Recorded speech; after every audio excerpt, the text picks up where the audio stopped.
ಆದರೂ ನೋಡಿ, ನಿಮ್ಮ ಮಗ ದೂರ ಹೋಗ್ತೀನಿ ಅಂದಮೇಲೂ ನಿಮ್ಮ ಕೈ ಹಿಡ್ಕೊಂಡು ನಿಮ್ಮ ಜೊತೆ ಡ್ಯಾನ್ಸ್ ಮಾಡ್ತಾ ಇದ್ದಾನೆ. ಅದರ ಅರ್ಥ ದೇವರು ನಿಮ್ಮನ್ನು ಒಂದು ಮಾಡಕ್ಕೆ ನೋಡ್ತಾ ಇದ್ದಾನೆ ಅಂತ. ಅಭಿ ಯಾವತ್ತೂ ನಿಮ್ಮ ಕೈ ತಪ್ಪು ಹೋಗಲ್ಲ. ಮಕ್ಕಳು ನಿಮ್ಮ ಜೊತೆ ಡ್ಯಾನ್ಸ್ ಮಾಡ್ತಾ ಇದ್ದಾರೆ ಅಂದರೆ ಖುಷಿ ಪಡಿ, ಭಾವುಕರಾಗಬೇಡಿ. ಭಾವನೆಗಳು ಸಂತೋಷ ಕೊಡಬೇಕು, ಭಯ ತರಬಾರ್ದು.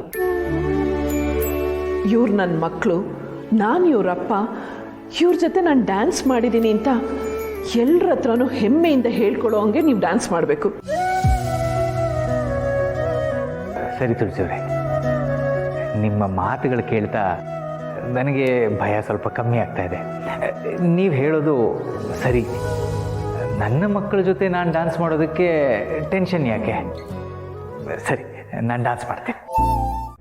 ಇದೀಗ ಮಾಧವ್ ಸರ್ ಅವರು ನಮ್ಮೆಲ್ಲರನ್ನ ಉದ್ದೇಶಿಸಿ ಮಾತನಾಡಬೇಕು ಅಂತ ಕೇಳ್ಕೊಳ್ತಾ ಇದ್ದೀನಿ.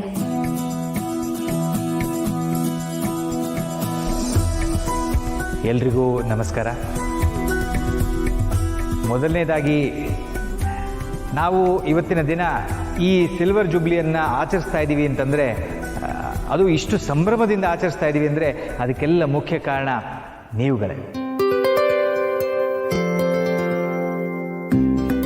ನಿಮ್ಮೆಲ್ಲರ ಶ್ರಮ ನಮಗೆ ಗೆಲುವು ತಂದುಕೊಟ್ಟಿದೆ. ಈ ಕಂಪನಿ ಶುರು ಮಾಡುವಾಗ ಒಂದಷ್ಟು ಕನಸುಗಳಷ್ಟೇ ನನ್ನ ಜೊತೆಗಿದ್ದಿದ್ದು. ಆ ಕನಸುಗಳ ಬೆನ್ನು ಹತ್ತಿ ನಾನು ಕಷ್ಟಪಟ್ಟು ದುಡಿಯೋಕ್ಕೆ ಶುರು ಮಾಡಿದೆ. ಆಗ ನನ್ನ ಬೆನ್ನೆಲುಬಾಗಿ ನಿಂತದ್ದು ನನ್ನ ಕುಟುಂಬದವರು, ಮಹೇಶ, ಶಾರ್ವರಿ ಮತ್ತು ನನ್ನ 2 ಮಕ್ಕಳು.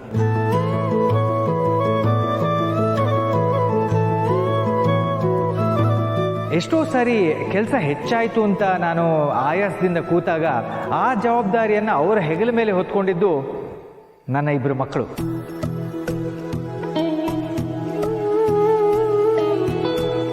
ಮಹೇಶ, ಶಾರ್ವರಿ ನನ್ನ ಜೊತೆಯಾಗಿ ನಿಂತು ನನ್ನನ್ನು ಸುಲಭವಾಗಿ ಮುಂದೆ ನಡೆಯೋ ಹಾಗೆ ಮಾಡಿದ್ರು.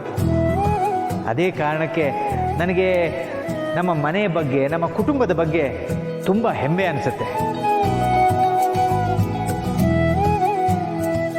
ನಮ್ಮ ಮನೆಯಲ್ಲಿರುವ ಒಗ್ಗಟ್ಟು, ನಮ್ಮ ಮನೆಯಲ್ಲಿರುವ ಪ್ರೀತಿ, ಒಬ್ಬರಿಗೆ ನೋವಾದರೆ ಇನ್ನೊಬ್ಬರ ಕಣ್ಣಲ್ಲಿ ನೀರು ಬರುವಂಥ ಕಾಳಜಿ, ಅಷ್ಟು ಹೊಂದಾಣಿಕೆ ನಮ್ಮ ಕಂಪನಿಯ ಯಶಸ್ಸಿಗೆ ನಮ್ಮ ಕುಟುಂಬನೂ ಮುಖ್ಯವಾದ ಕಾರಣ ಆಗುತ್ತೆ ಅಂದರೆ ಅದು ಸುಳ್ಳಾಗಲ್ಲ.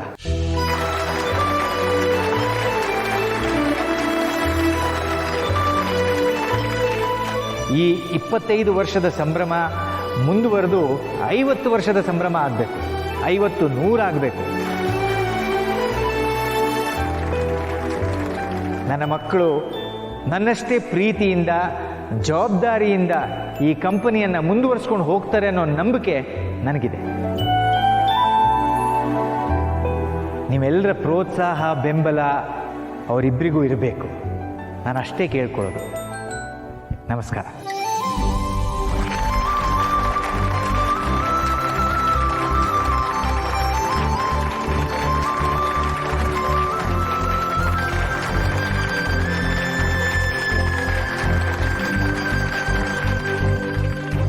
ಅಭಿ, ಈಗ ನೀನು ಮಾತಾಡ್ತೀಯ ಅಲ್ವಾ? ನಮ್ಮನೇಲಿ ನಾನೇ ಹೊರಗ್ನವನಾಗೋದೆ.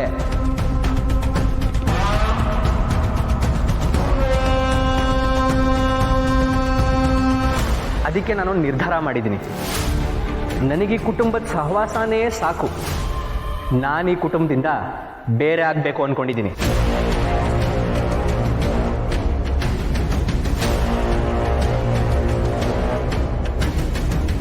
ನನಗೆ ಭಾಗ ಬೇಕು.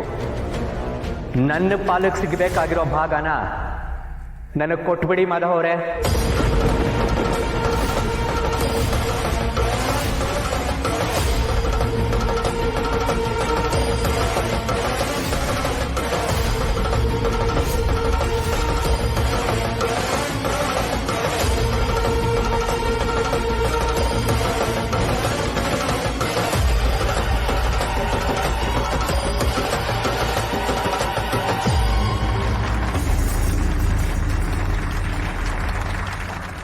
ನೀವು ಯಾರು ಊಹೆನೇ ಮಾಡ್ದಿರೋ ಅಂತ ಸರ್ಪ್ರೈಸ್ ಇದು. ಆ ಸರ್ಪ್ರೈಸ್ ಏನು ಅಂತ ನಿಮಗೆ ಈಗ ಗೊತ್ತಾಗುತ್ತೆ.